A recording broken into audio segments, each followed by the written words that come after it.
You ask Tiger to solve. This deals with linear equations with one unknown. The final result is m equals 7. Let's solve it step by step. Group all constants on the right side of the equation. Subtract 6 from both sides. Group like terms. Simplify the arithmetic.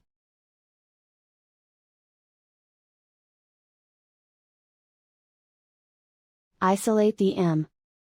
Divide both sides by -3. Cancel out the negatives.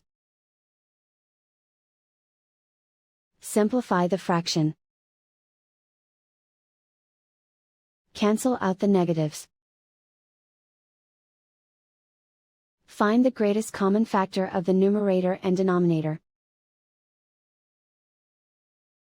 Factor out and cancel the greatest common factor.